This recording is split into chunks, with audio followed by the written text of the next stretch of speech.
یہاں سے آئلی مسائل جس کو کہتے ہیں، گھریلو مسائل، یہ تقریباً سب کے ساتھ گھریلو مسائل کا سامنا ہوتا ہی رہتا ہے۔ ان چیزوں کا حل کیسے کیا جائے، قرآن عظیم نے اس کے بھی رہنما اصول ہمیں بیان فرمائے ہیں۔ دیکھیں، سب سے پہلے میں آپ کو یہ بتاؤں کہ شادی اور نکاح اسلام میں ایک عبادت کے مقام کو رکھا گیا ہے۔ حضور پاک صلی اللہ علیہ وسلم نے فرمایا، نکاح میری سنت ہے، اور جو میری سنت سے روح گردانی کرے وہ میری امت میں سے نہیں۔ نکاح کے بعد دو رشتے نئے بن جاتے ہیں۔ اگر رشتوں میں ہی نکاح کر رہے ہیں تو کوئی حرج نہیں، لیکن عام طور پر ایسا ہوتا ہے کہ دولہے والوں کا ایک گھر اور دلہن والوں کا ایک گھر، نکاح کے بعد یہ دونوں آپس میں اب رشتے میں بند گئے ہیں۔ باضابطہ ایک رشتہ نیا یہاں سے شروع ہونے جا رہا ہے، تو اب یہ نئے رشتے، ظاہر سی بات ہے ان میں کبھی کبھار دراڑیں آتی ہیں، کبھی کبھار دوریاں پیدا ہو جاتی ہیں۔ ماں باپ اور بچوں میں جب دوریاں ہو جاتی ہیں کچھ مسائل کو لے کر، تو پھر یہ سمدھی سمدھن میں کیوں نہ ہو، انسانی فطرت ہے، دوریاں شیطان پیدا کر ہی ڈالتا ہے کسی نہ کسی وجہ سے، اور وہ کوئی بھی سبب ہو سکتا ہے۔ تو یہ آئلی مسائل جو ہیں، گھریلو مسائل، اس پر گفتگو کرنے سے پہلے میں مناسب سمجھتا ہوں کہ اس نکاح کے بندھن اور اس رشتہ داری کے ایک نئے اسلوب کو آپ کے سامنے یہ بیان کر دوں کہ اسلام میں اس کا کیا مقام ہے۔ سب سے پہلی بات، مرد حضرات یہ سمجھ لیں کہ جس سے ہم نکاح کر رہے ہیں وہ ہمارا کوئی کھلونا نہیں جس سے ہم راتوں کو کھیلیں، اور دن کی وہ مشین نہیں کہ اس سے ہم اپنے کام کروائیں۔ اسی طرح عورت یہ سوچے کہ جس سے تم نکاح کر رہے ہو وہ مرد نہ صرف تمہاری جسمانی سکون کا ذریعہ ہے، تمہاری خواہشات کو بجھانے کی مشین ہے، اور نہ ہی وہ مرد صرف اور صرف تمہارے لیے پیسے لا کر رکھنے والی بینک ہے۔ در حقیقت یہ دو تصورات اور یہ دو نیتیں ہٹا دیں دونوں طرف سے تو انشاءاللہ خیر والے معاملات ہوں گے۔ اگر لڑکے کی طرف والے یہ نہ سوچیں کہ میں باندھی لا رہا ہوں، خادمہ لا رہا ہوں، یہ نہ سوچیں، یا پھر یہ نہ سوچیں کہ بہت خوبصورت ہے میرے جسمانی سکون کا اور میری خواہشات کا بجھانے والا ایک آلہ میں لا رہا ہوں، اس سے کھیلوں گا، یہ نیت اگر تمہاری ہے، اور ادھر عورت کی، لڑکی کی، کہ میں اپنے جسم کی خواہشات پوری کر لوں اس مرد کے ساتھ، یا پھر یہ مالدار ہے، بڑے خاندان والا ہے، روز مجھے پیسے لا لا کر کے رکھے گا اور میری خواہشات پوری کرے گا، تو ظاہر سی بات ہے جہاں نیتوں میں بگاڑ ہوتا ہے ویسے ہی رشتوں میں بھی بگاڑ آتا ہے۔ اور اخلاص جس نیت میں ہو، اللہ کی رضا اور میرے آقا صلی اللہ علیہ وسلم کی سنت پر عمل کرنے کا جذبہ ہو، تو پھر ان رشتوں میں آٹومیٹیکلی یعنی غیب سے اللہ تعالیٰ مٹھاس پیدا فرماتا ہے، ایسے رشتے قائم رہتے ہیں، اور اگر ان کے اندر کوئی چپکلش آ بھی جائے تو رب تبارک و تعالیٰ اسے خود دور فرما بھی دیتا ہے۔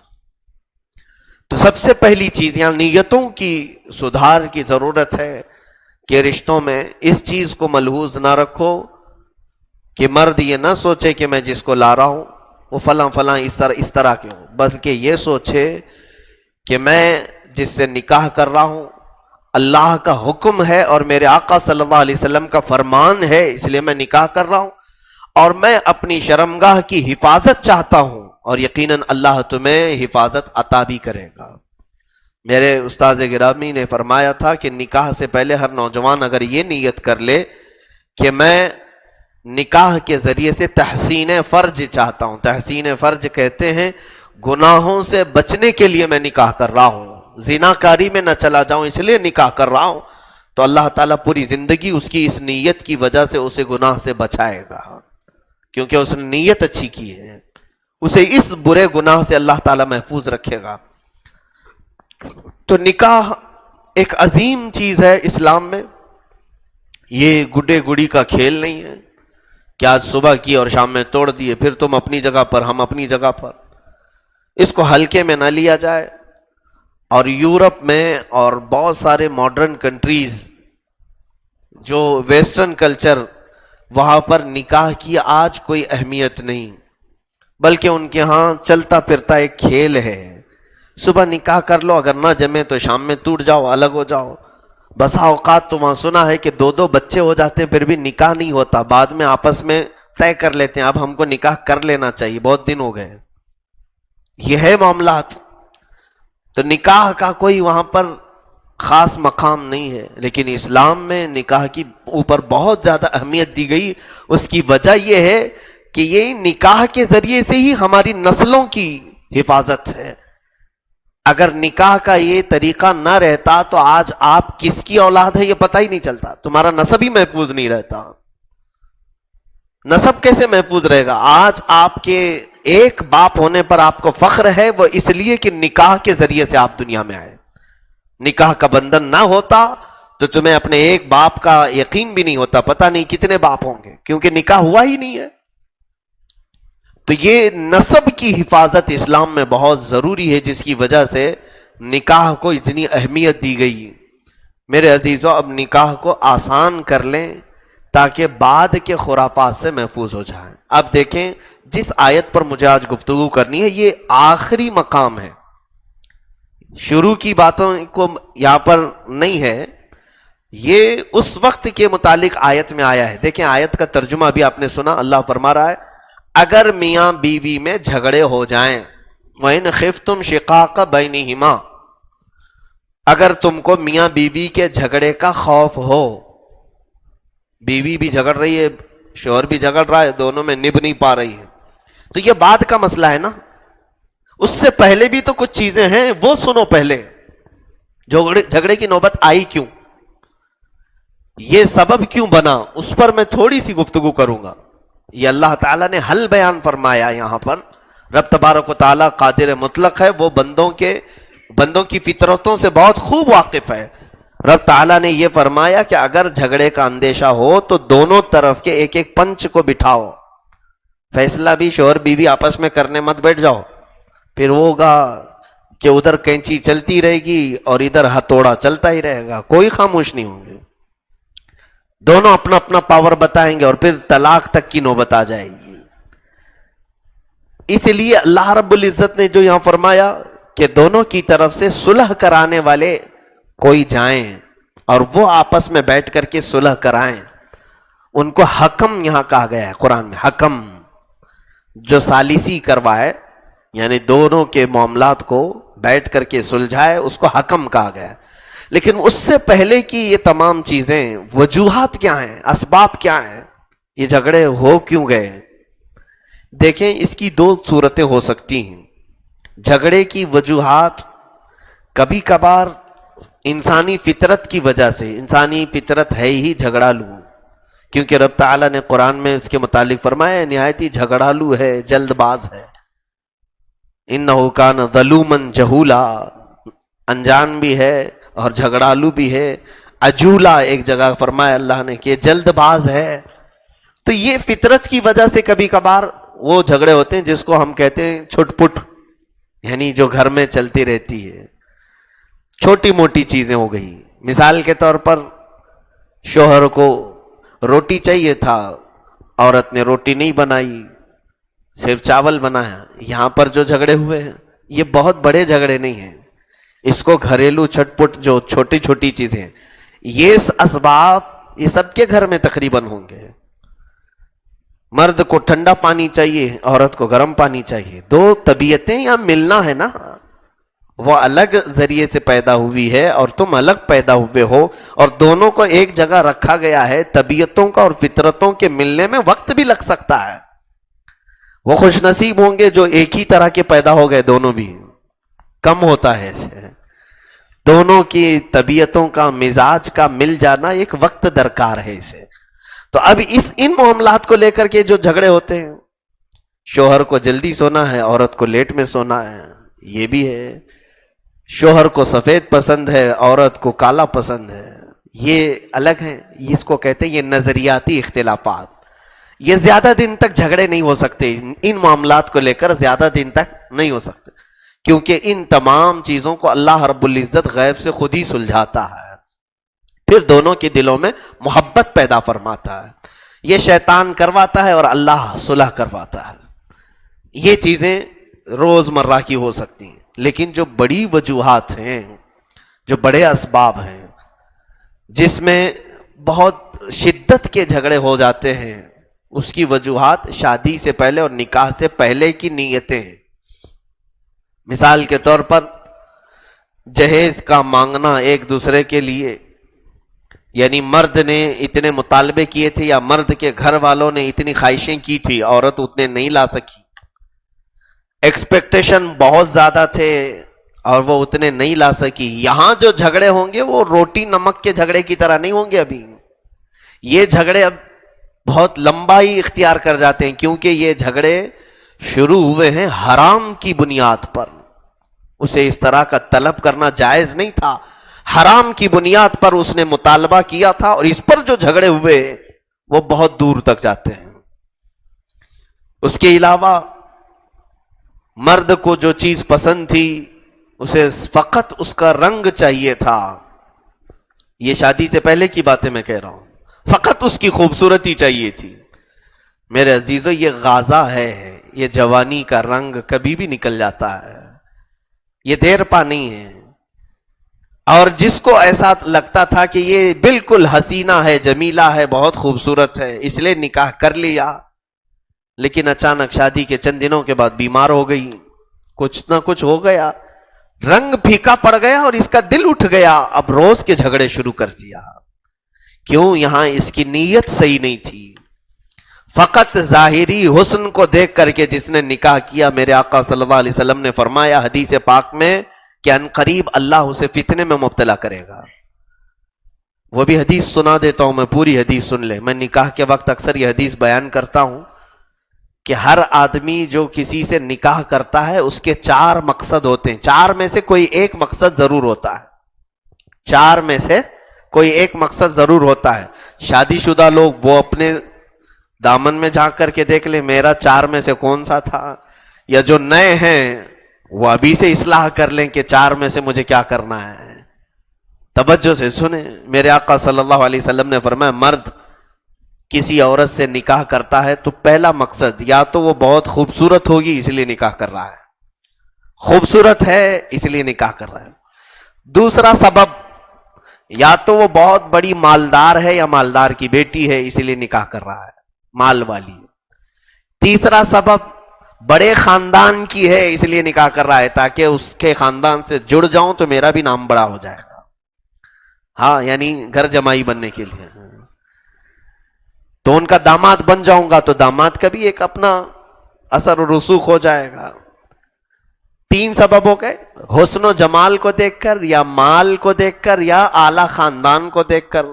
چوتھا میرے آقا صلی اللہ علیہ وسلم نے فرمایا یا تو صرف اس کے اچھے اخلاق اور دینداری دیکھ کر. 4 میں سے کوئی ایک سبب ہوتا ہے. ظاہر سی بات ہے ہر کوئی ابھی چوتھے ہی کو سوچے گا. کوئی بات نہیں، اچھا ہے، نیت اچھی ہے، لیکن میرے آقا صلی اللہ علیہ وسلم نے ہر ایک کا نتیجہ بھی بیان فرمایا. فرماتے سنو، جس نے فقط حسن و جمال دیکھ کر کے نکاح کیا ان قریب اللہ رب العزت اسے فتنے میں مبتلا کرے گا. کیسے فتنے میں؟ چند دنوں کے بعد وہ اپنی ہی بیوی پہ شک کرنے لگ جائے گا، پتہ نہیں اس کے اور کتنے عاشق ہوں گے، اس کی خوبصورتی کو اور کون دیکھتا ہوگا پتہ نہیں. یہ شک میں وہ خود مبتلا ہو جائے گا اور فتنے میں پڑ جائے گا. دوسرا سبب، جس نے صرف مال دیکھ کر کے نکاح کیا، حضور صلی اللہ علیہ وسلم فرماتے ہیں ان قریب اللہ اسے محتاج بنا دے گا، فقیر بنا دے گا، بھیک مانگنے لگ جائے گا. صرف وہ مال بیوی کا دیکھ کر نکاح کیا، اسے رب تعالی محتاج بنائے گا. حضور صلی اللہ علیہ وسلم نے فرمایا، اس لیے میں عرض کر رہا ہوں میرے عزیزوں. اور جس نے بڑا خاندان دیکھ کر کے صرف نکاح کیا، حضور پاک صلی اللہ علیہ وسلم فرماتے ہیں ان قریب اللہ اس کو سب کے سامنے ذلیل کر دے گا، ذلیل ہو جائے گا. چوتھا، جس نے عورت کے اچھے اخلاق اور دینداری دیکھ کر کے نکاح کیا، میرے آقا صلی اللہ علیہ وسلم ہاتھ اٹھا کر کے فرماتے مولا اسے دنیا میں بھی برکت دے گا، آخرت میں بھی برکت دے گا. ہاں، اب اس کے ساتھ ایک اور چیز ہے، تم نے دیکھا اس کے اچھے اخلاق اور دینداری کو، ساتھ میں حسن بھی مل گیا، مال بھی مل گیا، خاندان بھی مل گیا، تو یہ پلس پوائنٹ ہے، یہ اچھا ہے تمہارے لیے. لیکن دیکھنے کا جو حکم ہے وہ پہلے والی 3 چیزیں نہیں. تم اس کے اخلاق و کردار کو دیکھ کر کے اگر نکاح کرتے ہو اور ساتھ میں حسن و جمال اور مال بھی آتا ہے تو یہ اللہ تعالیٰ کی عطا ہے تمہارے لیے.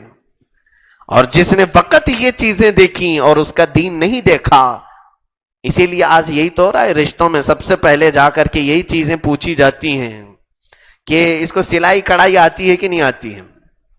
سلائی کڑھائی ایسا لگتا ہے یہ دین کا ایک فرض اور واجب حصہ ہے، اس لیے سب سے پہلے پوچھتے ہیں مہندی لگانا آتا ہے کہ نہیں، ڈیزائن کرنا آتا ہے کہ نہیں. عورتوں سے یہی سوالات ہیں ابھی آج کل. اور اس کے بعد لڑکی دیکھنے والوں کے یہی تو سارے نخرے ہوتے ہیں کہ یہ کالج کتنا پڑھی ہوئی ہے، ڈگری کون کون سی ہے. ٹھیک ہے، اچھی بات ہے، اس کی تعلیم کو پوچھنا چاہیے، لیکن میرے عزیزوں سب سے پہلا سوال تو یہ ہونا چاہیے کہ قرآن کتنا آتا ہے، حضور پاک صلی اللہ علیہ وسلم کو کتنا یہ پڑھی ہے. یاد رکھنا تم ایک محل تعمیر کرنے جا رہے ہو، ایک یونیورسٹی لانے جا رہے ہو اپنے گھر میں، کیونکہ جس عورت کو تم اپنے گھر میں لا رہے ہو اس کی گود تمہاری نسلوں کی درسگاہ بننے والی ہے. ایک اسکول خریدنے جا رہے ہو، لانے جا رہے ہو، اس کو ظاہر سی بات ہے اس کی پراپرٹی پوچھ رہے ہو، اس کی ڈیزائننگ پوچھ رہے ہو، اس کے حسن و جمال کو پوچھ رہے ہو، یہ تمام چیزیں کام نہیں آئیں گی. اس کے اولاد کی تربیت پر اس کی دینداری کام آئے گی، اس کے اچھے اخلاق کام آئیں گے. حضرت شاہ کرمان کے متعلق میں نے بتایا تھا، شادیاں جو ہمارے اسلاف میں ہوئی ہیں، ایک چھوٹی سی بات کہہ کر کے میں آگے چلتا ہوں. شاہ کرمان ایک بڑے بزرگ ہیں، کرمان کے رہنے والے، ان کو صرف اتنا ہی لکھا گیا ہے تاریخ میں، نام واللہ عالم. بڑے پرہیزگار تھے اور مال بھی بہت تھا آپ کے پاس. ان کی ایک بڑی حسین و جمیل بہت خوبصورت بیٹی تھی جس کے رشتے بادشاہوں کے بیٹوں کے سے بھی آ گئے تھے. آپ نے رشتہ کیا نہیں تھا، مال والے بھی تھے، تقوی و طہارت عبادت بھی تھی. ایک دن مسجد میں آئے، دیکھا مغرب میں ایک نوجوان کو، وہ عبادت میں منہمک ہے اور رو رہا تھا. پھر آپ نے اس کو عشاء میں دیکھا، وہ عشاء کے بعد بھی کثرت سے ذکر و اذکار کرتے ہوئے بیٹھا ہے، منہمک تھا، وہ کسی کی طرف متوجہ نہیں تھا. آپ اس کی عبادات میں دیکھے، رات کو دیکھا تو وہ اللہ سے مناجات کر رہا ہے تنہائی میں. دوسرے دن پھر آپ مغرب میں آئے اور اس سے پوچھا کہ نوجوان تو ہے کہاں کا؟ تو اس نے کہا میرا کوئی گھر ہی نہیں ہے، بس اللہ کا گھر ہے، آج میں یہاں ہوں، کل کہیں اور رہوں گا. تو آپ نے پوچھا تیری شادی ہوئی ہے؟ وہ ہنسنے لگا، کہا کہ مجھ سے کوئی شادی کرے گا، میرا گھر بھی نہیں ہے، میرا کوئی کام. حضرت شاہ کرمان نے کہا اگر میں میری بیٹی دے دوں تو نکاح کر لے گا؟ اس نے کہا آپ مذاق تو نہیں کر رہے ہیں، آپ شہر کے اچھے خاصے آدمی لگتے ہو، آپ بھلا میری بیٹی دو گے، میں کہاں رکھوں اسے؟ حضرت شاہ کرمان نے کہا ایک جھوپڑی اس کو دلوا دی، گاؤں میں ایک چھوٹی سی جھوپڑی، اس میں وہ چلا گیا. اور اس کے بعد 2 دن کے بعد حضرت شاہ کرمان نے اسی مسجد میں اپنی بیٹی کا نکاح اس سے کر دیا. کچھ نہیں، سادگی کے ساتھ نکاح مسجد میں ہوا، خاتون آ گئی گھر پہ، بڑی حسین و جمیل شہزادی شاہ کرمان کی. یہ نوجوان لے آیا بیاہ کر کے اپنے گھر، اور جب آیا تو رات کو دیکھا اس پورے گھر میں، اس جھونپڑی میں ایک پانی کی سراہی رکھی ہوئی ہے مٹی کی، اور اس پر ایک آدھی روٹی کا ٹکڑا رکھا ہوا ہے، باقی گھر میں کچھ بھی نہیں. نکاح کا دن ہے، اس دن وہ شادی کر کے لایا ہے. تو دلہن آئی اور ساری چیزیں دیکھ کر کے رونے لگ گئی اور کہا کہیں میرے والد نے غلط فیصلہ کر دیا، کیسے نوجوان کے ساتھ میرا نکاح کر دیا. تو وہ نوجوان کہنے لگا میں تیرے باپ سے کہتا تھا بڑے گھر کی بچیاں ہمارے ساتھ رہ نہیں پائیں گی، تمہارے باپ سمجھے نہیں. مجھ جیسے غریب کے ساتھ کون سی لڑکی صبر کر پائے گی، میں اللہ پر توکل کر کے رہنے والا ہوں. تو وہ دلہن کہنے لگی میں تیری غربت کی وجہ سے افسوس نہیں کر رہی ہوں، یہ سراہی پر جو آدھی روٹی رکھی ہے تو نے کیوں رکھی ہے؟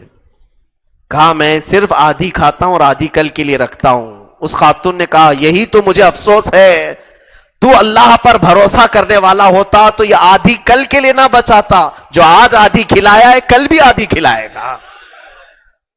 وہ خاتون تو اس سے بڑی توکل والی نکلی، اس سے بڑی عبادت گزار تھی۔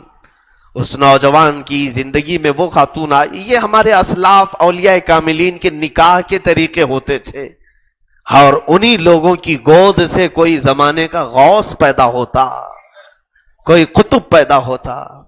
یہ سب اسباب اور مادیات پر ہم آج جو اپنے رشتے جوڑ رہے ہیں، صرف مالداری کی وجہ سے، اس کی پراپرٹی کتنی ہے، اس کی جائیداد کتنی ہے، چھوٹا گھر ہے تو ہم نہیں دیں گے اس کو، غریب ہے تو اسے نہیں دیں گے، کالا ہے تو نہیں دیں گے۔ یہ تمام ہم رنگ پر، اسباب پر، مادیات پر اپنے رشتے جوڑ رہے ہیں، اسی لیے یہ رشتے یہیں تک رہیں گے۔ اور جن رشتوں کو آپ نے تقوی و طہارت پر جوڑا ہے وہ رشتے جنت تک ساتھ رہیں گے۔ بلکہ فرمایا ہے کہ جو تقوی پر جڑے ہوئے رشتے ہیں، جنت میں بھی اللہ ان جوڑوں کو سلامت رکھے گا، جنت میں بھی ساتھ رکھا جائے گا۔ باقی یہ مادیات، اسباب، دنیاوی چیزوں پر جو جوڑے جمے ہیں، جو رشتے ہوئے ہیں، ان کی زیادہ لائف نہیں ہے۔ عزیزان گرامی، اس میں ہماری اصلاح کی ضرورت ہے۔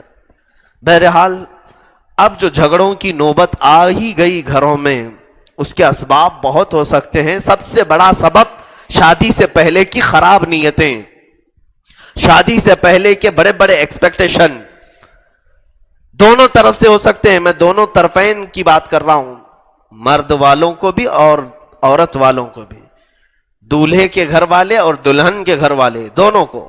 اور خاص طور پر دولہا اور دلہن اپنے پہلے سے تصویریں سجا کر کے رکھنے والے، اگر ان کو وہ تصویر نہیں ملی شادی کے بعد تو پھر یہاں بگاڑ پیدا ہوتی ہے، یہاں پر پھر جھگڑے کی نوبت آتی ہے۔ اس ترقی یافتہ دور میں جہاں پر ہر چیز مہیا ہے، عموماً ہمارے بچیوں کے دماغ ٹیلی ویژن نے خراب کر رکھا ہے۔ ہر نوجوان بچی اپنے دماغ میں ایک ہی تصویر سجائی رہتی ہے کہ جیسے فلموں میں دکھتا ہے، جیسے سیریل میں دکھتا ہے، ویسا ہی میرا بھی کوئی شوہر ہوگا، مجھ سے نکاح کرنے والا بھی کوئی ایسا ہی شہزادہ ہوگا۔ میرے عزیزوں، بچیوں، یہ سب جادوگری ہے جو تمہیں دکھائی جاتی ہے، اس پر یقین نہ کرو۔ ان کی خود کی پرسنل لائف سیٹ نہیں ہے جو سیٹ پر آتے ہیں، ان کی خود کی زندگی سیٹ نہیں ہے، اور آپ ان کو اپنا آئیڈیل بنانے کی کوشش کر رہے ہو۔